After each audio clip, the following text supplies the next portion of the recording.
Morning, guys. Today we're going to talk about Chapter 10. Chapter 10 is on bonds and yield prices, things of that nature. So we'll be discussing the fixed income market in greater detail today, which is a nice little break from talking about stocks. I'll also be showing you guys how I look at certain ETFs and mutual funds online using a tool free like Morningstar, and we'll go from there. So let me start by sharing the slides.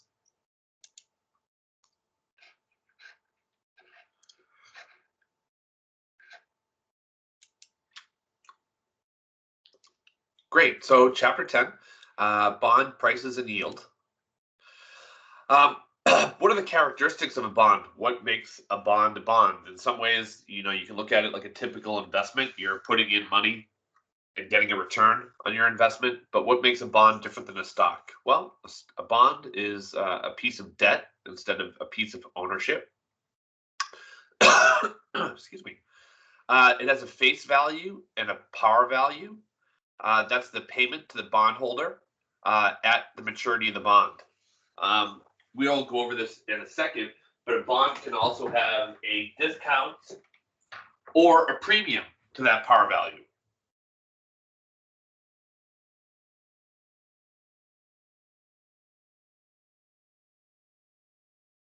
The coupon rate, that's the annual interest payment per dollar of par value. Notice how it says per dollar of par value right there, not what you paid for it. So if a bond is trading at a premium, that usually means the interest rate you receive is likely lower.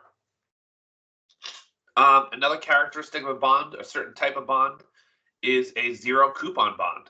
Those bonds pay no coupon, but it sells at a discount. So it has the feeling of a coupon, because you might buy this bond at a discount and you'll pay $850 for it, and then at maturity 5 years later it pays you $1,000. But in the meantime, it doesn't pay you any coupon. Why would an investor want that bond, or why would a business want to issue that bond? Well, the business would want to issue that bond because effectively they have no cash flow issues. They have no payments in the term of the bond, where usually a normal bond has payments.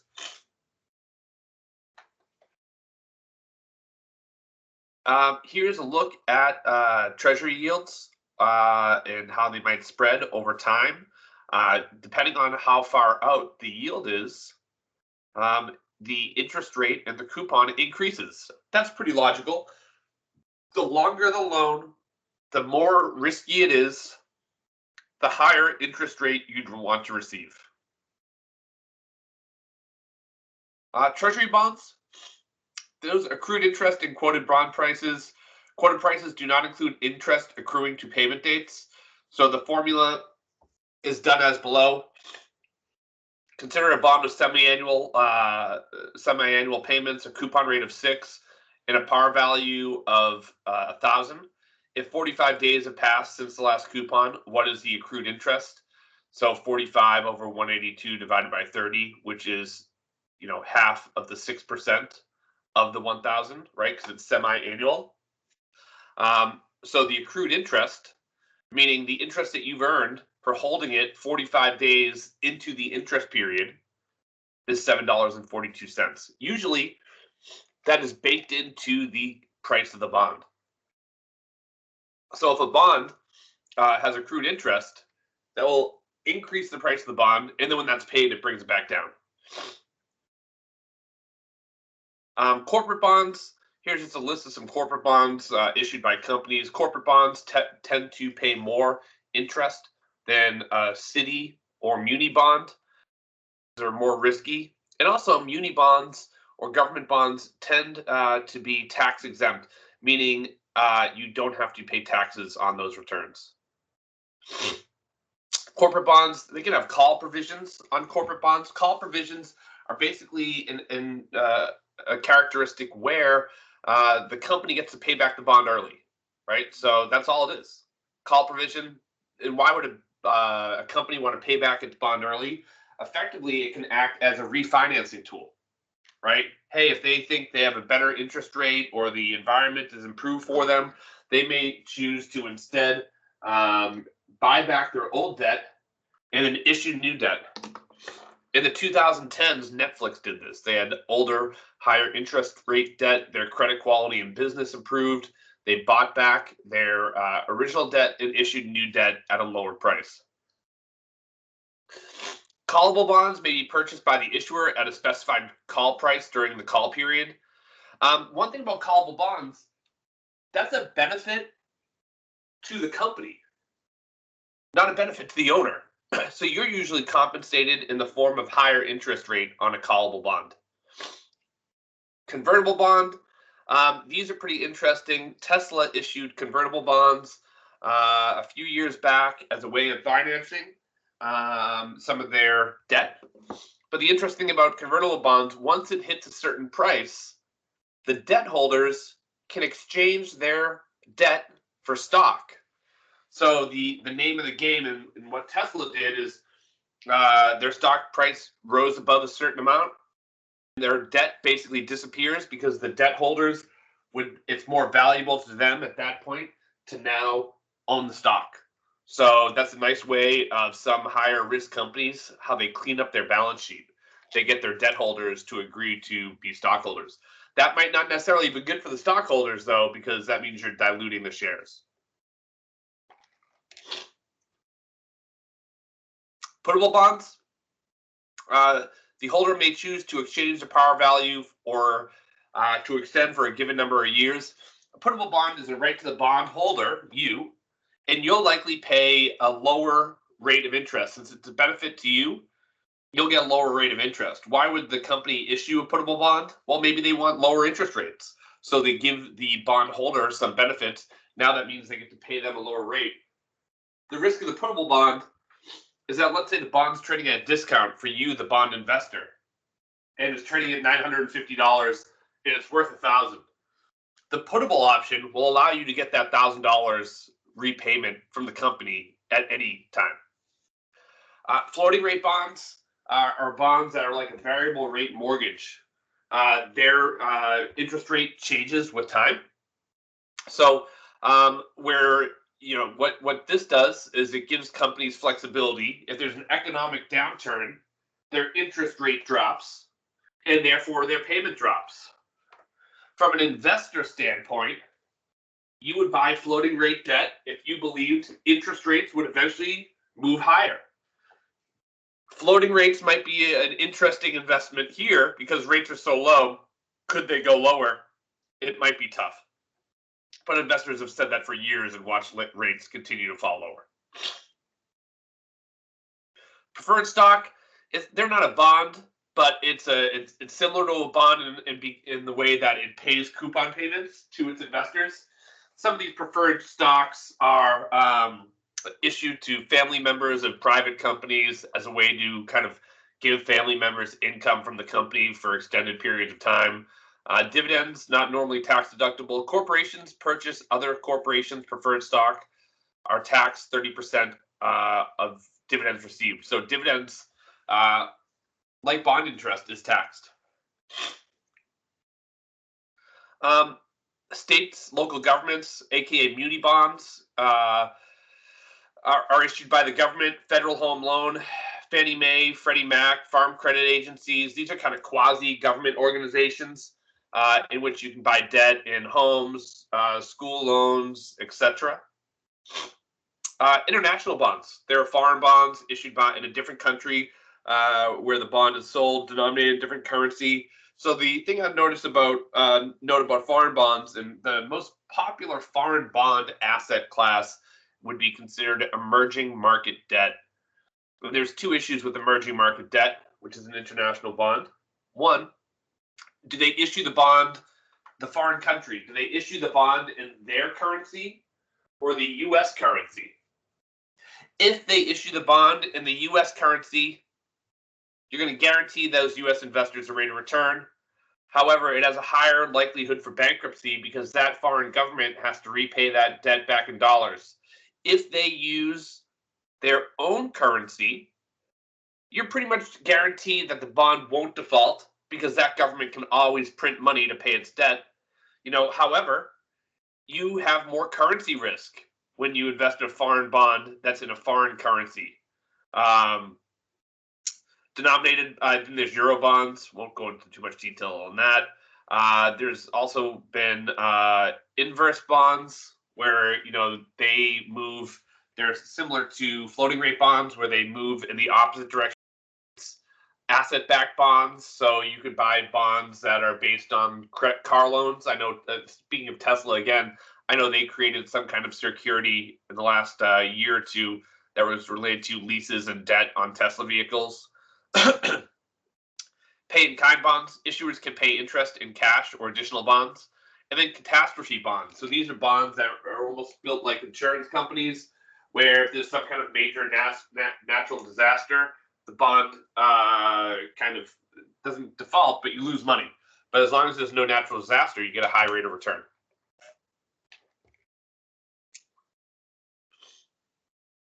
Innovation in the bond market, index bonds, those are tied to a particular price of a particular commodity.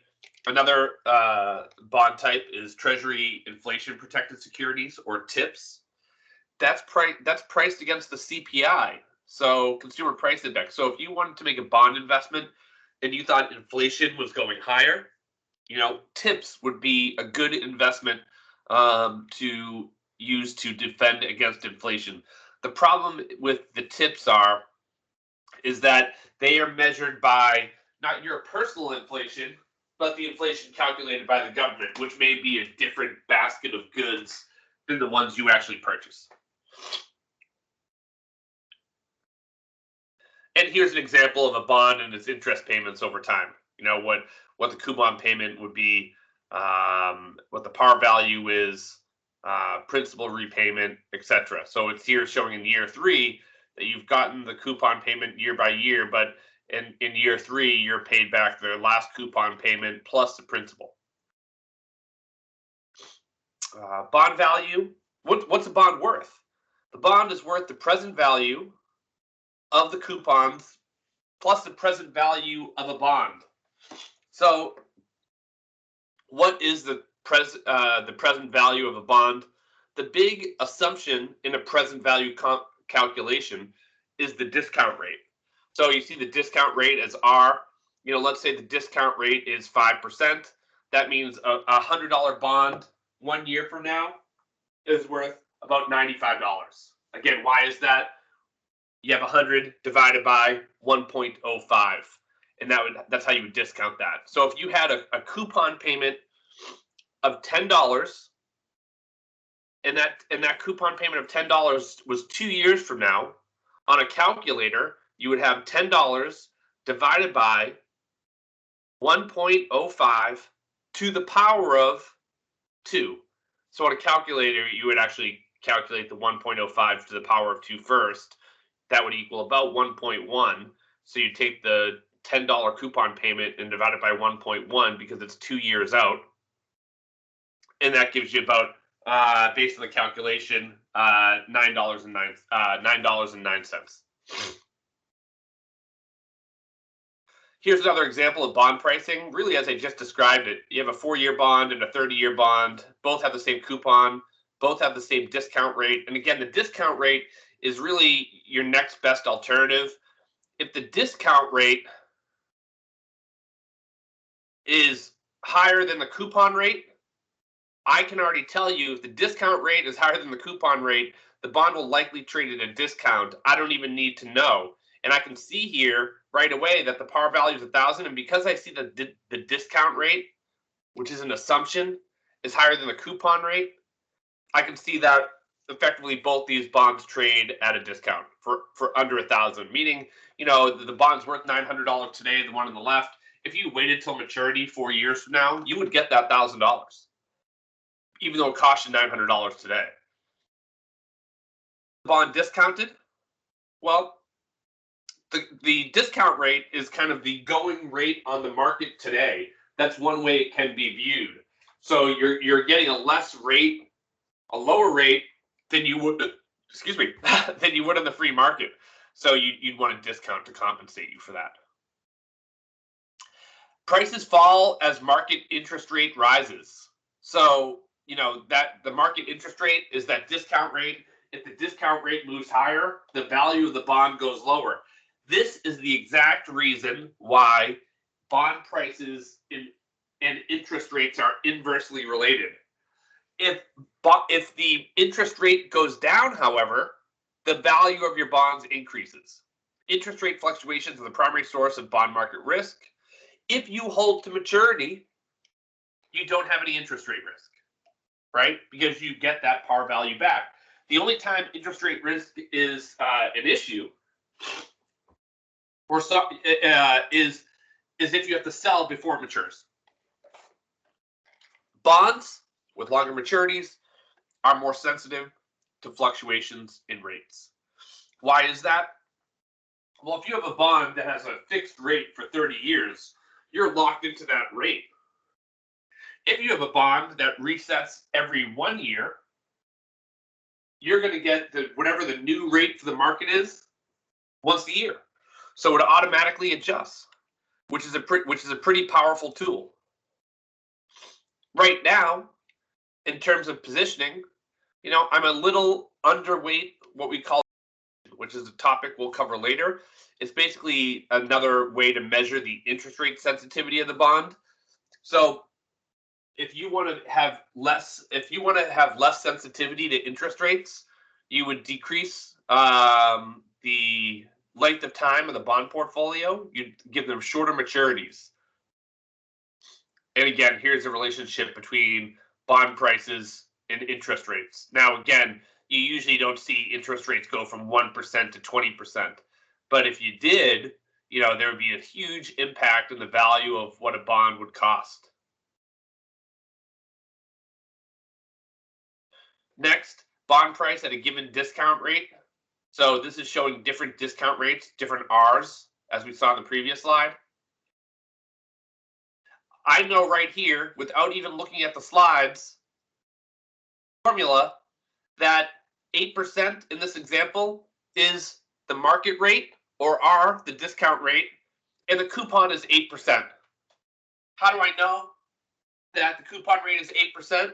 Because the par value and the bond price are $1,000 for all the 8% bonds, which means the coupon must be 8% because 1.08 divided by 1.08 is 1, or in this case, 1,000 for using the par value. Bond pricing between coupon dates.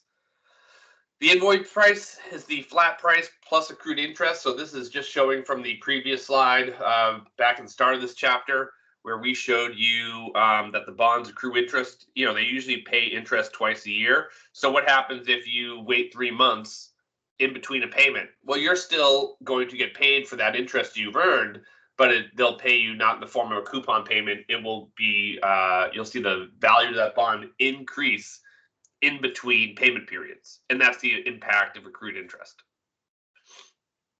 You can use calculations in Excel in order to calculate bond pricing. If you simply copy this formula and you gave a settlement date, maturity date, coupon rate, yield to maturity, filled in all these factors, it would give you the bond price. And here's a visual example of how you might set that up and use that formula. Yield to maturity. The yield to maturity is the actual interest rate you will earn when you buy that bond. Because most investors are not buying the bond at par value. They're buying it at some other price, either a discount or a premium to that bond.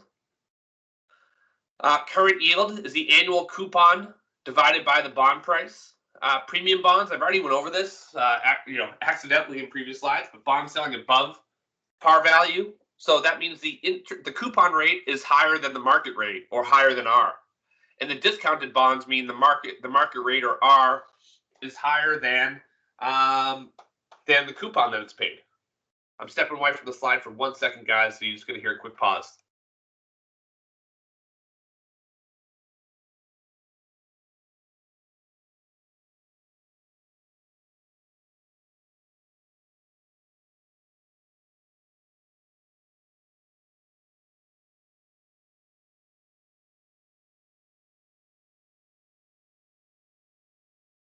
Okay, I'm back. Next slide. Again, this is showing the yield to maturity here, how that is calculated.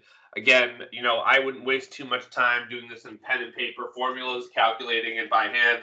If you want to see an example of this, I would plug in these similar characteristics and do this in Excel. Yield to call. So instead of yield to maturity, some bonds, as I mentioned earlier, have the ability, to get prepaid back on that bond. The prepayment or the call price of a bond is often predetermined. Sometimes there's a built-in penalty for the issuer, meaning the company. So if the par value is 1,000 and the bond investor and the bond issuer wants to buy it back early or call the bond, instead of paying you, the full amount, they'll pay you, 1,000. They'll pay you 1,025.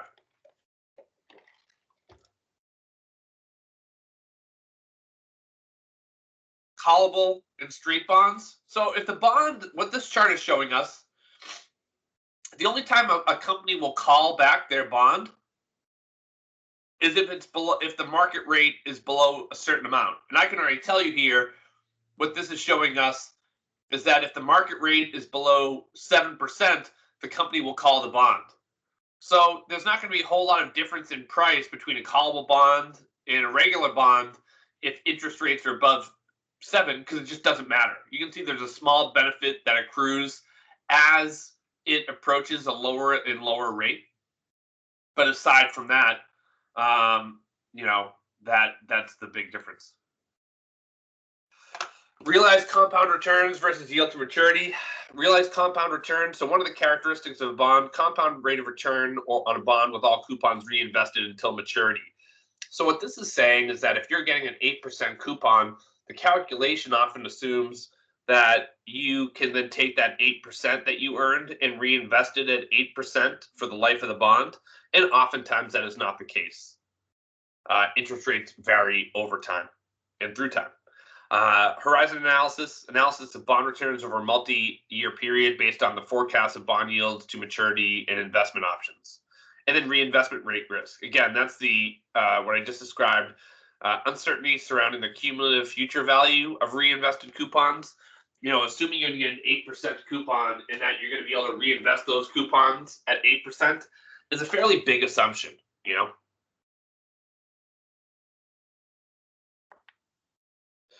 And this is showing the difference in bond value if, given a different interest rate environment. And, it's not a huge difference, but you can see here, depending on if the reinvestment rate of the coupons is 8% versus 10%, it does impact the value of that bond. Now, that might look small, but if you're a bond investor with $1 million, that difference, is tens of thousands of dollars. Yield to maturity versus holding period return. Yield to maturity measures the ROR if the reinvestment held until bond matures. And then holding period return is over a particular investment period, depends on the market price at the end of the period. We've also talked about premium and discount bonds a little bit, depending on what the level of the market rate interest is. If you have a 5% coupon bond and then the market rate drops to 2%, that bond price is going to go up and it's going to be a premium bond. Because the market rate, what you can get on the open market, is lower than what that bond is trading for. This can also happen, and you can get a premium bond if the credit quality of that bond increases. So let's say Netflix in 2010 had poor credit quality, as it did, and the bonds paid 7%. Then they have better interest rate environment plus a higher quality balance sheet. They're less risky. Now they could issue new debt at 5% because they're a less risky company. That their original debt, people will pay more for it, giving it a lower effective interest rate. I know bonds are complicated. We'll drive this point home as we continue.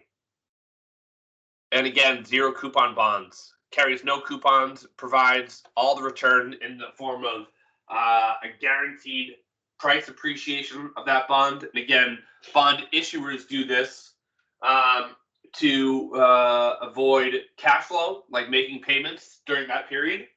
But if you're a bond investor, the zero coupon bond eliminates the problem of interest rate risk because you're not getting these coupons. You already know your cumulative return based on the structure of that bond. And again, price of a zero coupon bond over time. The problem is that not a lot of companies issue zero coupon bonds. They're not as prevalent in the market. Bond price over time. So after tax return. So if you're looking, there's two primary investments classifications for bonds that the IRS looks at, and that's corporate debt and municipal debt. Municipal debt has a favorable tax status for most investors where they don't have to pay taxes on that debt. Why municipal bonds don't pay, why investors don't pay tax on municipal debt is pretty interesting. It is a function because if you don't tax municipal debt in a certain city or town has the same risk profile as, let's say, Coca-Cola, high quality firm, high quality city, state, town, or government, it gives the city or state or town an advantage because they get to issue a lower rate of interest because their interest is tax-free. And I'll say that again. The muni bonds get to issue a bond at a lower interest rate because their interest is tax-free.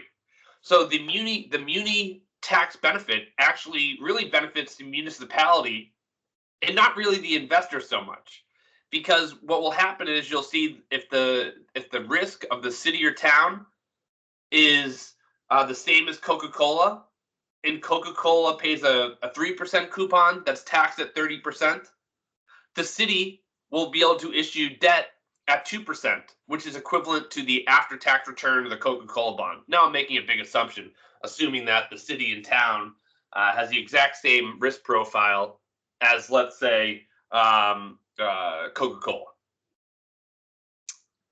Investment grade bond, that's rated BBB or above. Anything below that would be considered a junk bond. Junk bonds are like a poor credit risk. If you buy a junk bond, however, what happens is that you will get compensated with a higher rate of return. In this market, junk bonds are probably paying between 4.5% and 6% or higher, depending on how bad it is. But when you invest in this riskier debt, as long as the company doesn't go bankrupt, you will get paid this higher rate of return. Bond in classes. So the lower the bond rating, the higher interest rate it will pay. If you see something that has a AAA rating, it's going to pay a very relatively low rate of return. If you see something with a CCC score, it will pay a higher rate of return, but you have a higher risk of not being paid back.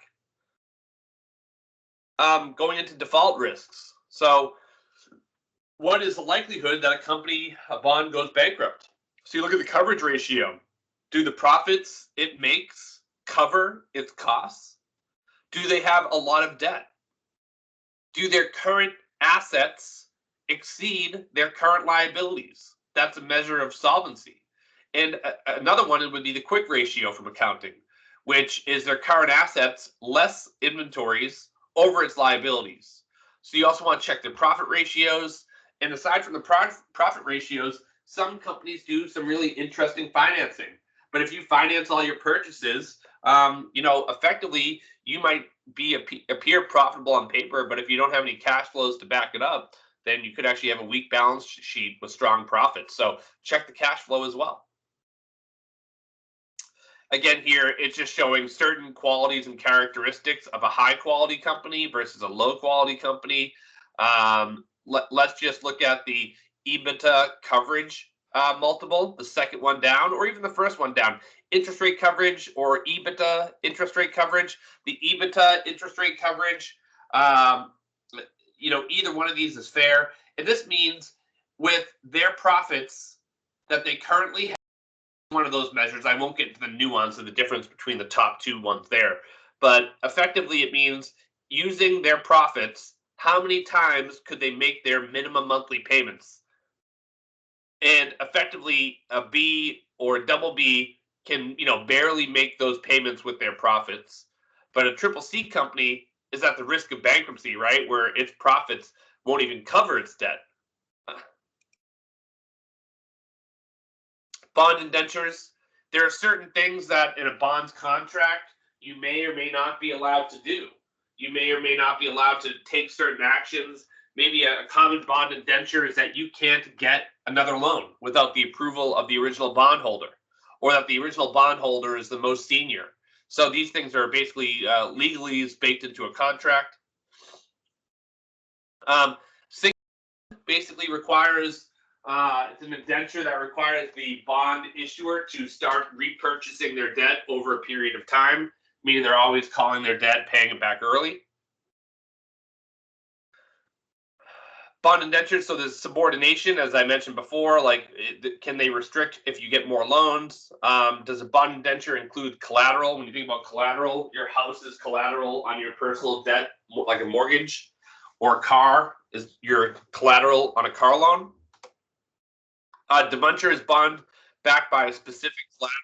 So a debenture, maybe there are some bonds, actually, muni bonds that are backed by revenue from toll roads. So, when you have the Easy Pass, those are usually tied, those payments you make on your Easy Pass in Massachusetts are actually usually tied to some form of bond payment. But if you see traffic decrease and toll roads revenue go down, that could actually negatively impact those muni bonds. And if you think about why someone would invest in toll roads, it's because it seems safe, right? Like, hey, what is traffic going to drop by 50% when we're in the middle of the pandemic? No, of course that's not going to happen. That's crazy. But sometimes things that appear safe end up being risky. Stated yield is the maximum possible yield to maturity. Default premium is the increment to promised yield that compensates investor for default risk. So how would you want to look at default premium? You would look at a AAA bond and what it paid for interest, and then look at the double B, triple B, or C bond and compare the interest rate.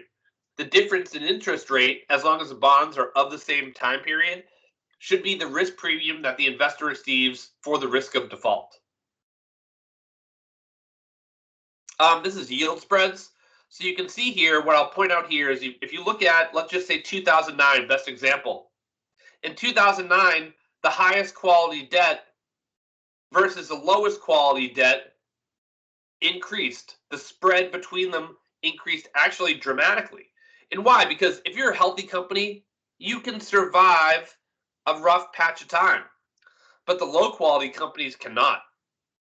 And because of that, their yields skyrocket, meaning hey, during a bad economy like now, how much interest rate would you want to buy an airline bond or a bond on Dave and Buster's?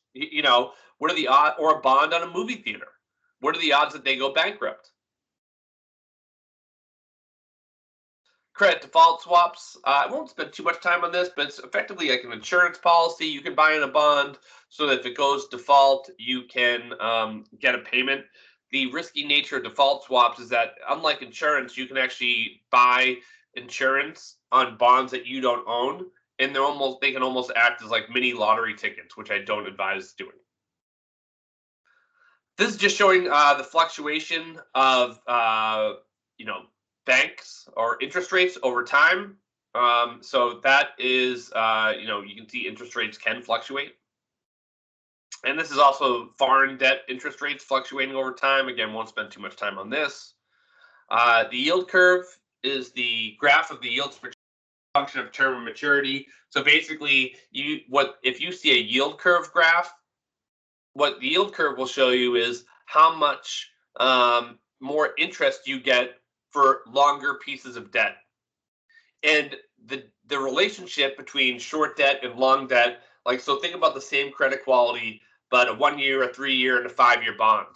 That will give you the yield curve, and it'll show you the relationship between interest rates and time. And then there's the expectations hypothesis, which talks about the yield to maturity is determined solely by expectations of future interest rates. So right now, the market expects interest rates to go up in 2023. So if interest rates go up any earlier than 2023, that would be a surprise to the market. And if expectations change, meaning we get a vaccine faster than expected, that would cause actually interest rates to rise. I won't bother with this calculation here again, but you do the compound returns here. Forward rate is inferred short-term ROI for a future period, makes expected total return of a long-term bond equal to that of the rolling short-term periods. So you're compounding the short-term periods to get these prices here. Liquidity preference theory. So this goes back to what I said earlier, is that investors prefer liquid to illiquid. And if you have an illiquid bond or an investment, you're going to want a higher rate of return, aka higher interest rate. So there's a bigger spread the longer you wait. And here's an example of a yield curve. Yield curve is trending higher as expected short-term rates are higher. And then if short-term rates are expected to be lower, we'd expect the yield curve to swap to face downwards. And then here's the yields on the 10-year versus the 90-year Treasury over time. And again, we see here that the 90-day Treasury and the 10-year Treasury were effectively the same around 2007, 2008. Why was that? Well, that was because the Fed was making a huge change in the way they calculate interest rates in order to accommodate for the financial crisis.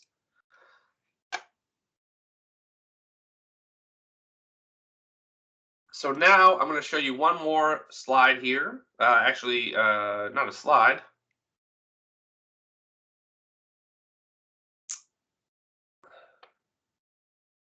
I'm going to show you as soon as I can find it. Some bonds that I invest in, and then we'll end class on that note. So this is a long bond ETF. The ticker symbol is BLV. So it is purely just an aggregation of long-dated, high-quality corporate debt. I'm going to go right to the performance here.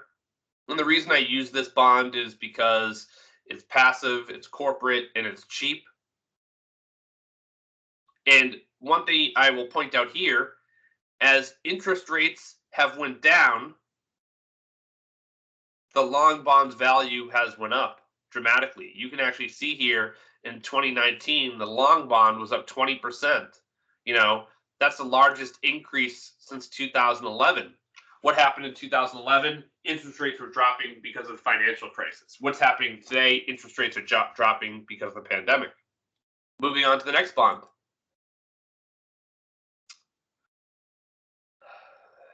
This bond is BSV. It's the short-dated bond. One thing I forgot to point out in the last slide is that shorter-dated bonds have a lower rate of return. So this is only returning about, right now, actually, the best measure of yield, the 12-month yield is looking backwards. The SEC yield is actually looking forwards. And the SEC yield is 0.336%. That's a function of the very low interest rates that we have. Going back to, let me show you the portfolio here, what the portfolio looks like on a short-dated bond portfolio.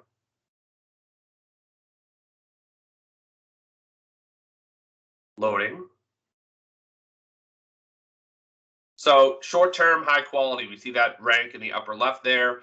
We also see that the effective duration, which we didn't talk about this chapter, but we will talk about later, is 2.75, which means the bonds on average mature in about a little bit more than 2.5 years, right? Or 2 3/4 years. So it's a short-dated bond. Next bond I'm going to show you is actually a core bond, which is like a primary position for fixed income in many of my client accounts. This is an actively managed bond fund, which means the bond manager here, it's not passive, it's an active fund. The expense rate is still pretty low. The trailing 12-month yield is 2.28. The other thing I would point out here, if we're looking at the portfolio,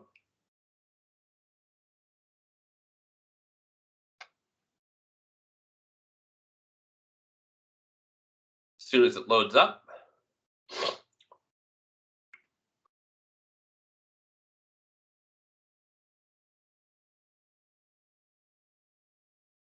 All right, well, that one's loading. It looks like we're having a little bit of internet speed issue. So I'll move on to the Diamond Hill High Yield Fund. And this is a fund of risky bonds, has an average duration, meaning maturity, of about 4 years. And its yield is above 5%. So let me try going to the portfolio again for this high yield fund and see if I can show you something here that you guys might find interesting.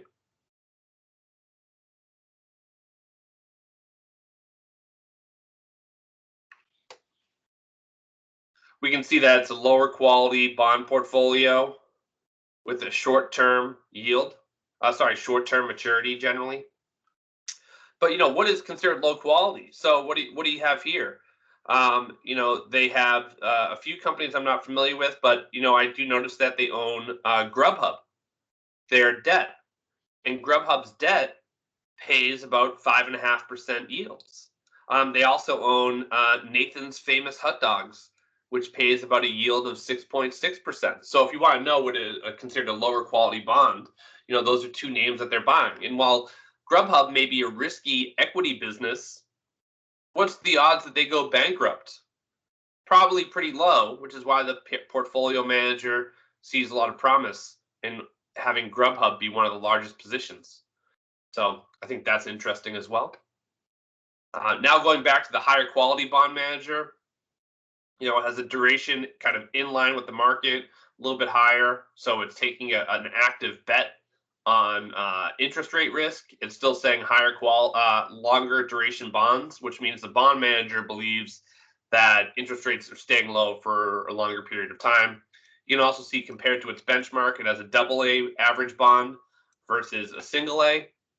And then let's scroll down to see what kind of companies it invests in. Well, look at this. Most of the bonds are invested in are treasuries right now. I'm not some home loans, right? But you're not seeing a lot of big corporations in their top list here, probably because they're flying to safety in this environment, given the higher than average risk of default. And we can see that the average coupon here is about 3%.